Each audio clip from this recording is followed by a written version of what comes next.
കോട്ടയം ഏറ്റുമാനൂരിൽ അമ്മയും മക്കളും ട്രെയിനിന് മുന്നിൽ ചാടി മരിച്ച സംഭവത്തിൽ വിശദമായ അന്വേഷണം വേണമെന്ന് മനുഷ്യാവകാശ കമ്മീഷൻ. അന്വേഷണം നടത്തി 2 ആഴ്ചയ്ക്കകം റിപ്പോർട്ട് നൽകാൻ കോട്ടയം ജില്ലാ പോലീസ് മേധാവിക്കും നിർദ്ദേശം.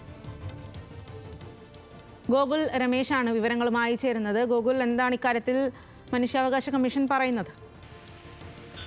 വെള്ളിയാഴ്ചയാണ് ഏറ്റുമാനൂർ കാറോലിക്കൽ സ്വദേശികളായിട്ടുള്ള അമ്മയും 2 മക്കളും 10, 11 വയസ്സായ മക്കളും ട്രെയിനിന് മുന്നിൽ ചാടി ആത്മഹത്യ ചെയ്ത സംഭവം ഉണ്ടായത്. ആ സംഭവത്തിലാണ് മനുഷ്യാവകാശ കമ്മീഷന്റെ ഇടപെടൽ ഉണ്ടായിരിക്കുന്നത്. സംഭവത്തിൽ വിശദമായിട്ടുള്ള അന്വേഷണം നടത്തി റിപ്പോർട്ട് സമർപ്പിക്കണമെന്ന് മനുഷ്യാവകാശ കമ്മീഷൻ കോട്ടയം ജില്ലാ പോലീസ് മേധാവിക്ക് നിർദ്ദേശം നൽകിയിരിക്കുകയാണ്.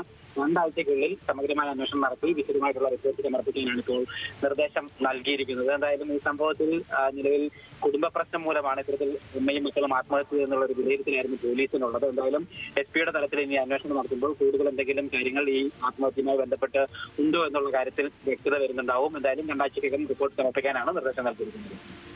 ശരി ഗോകുൽ.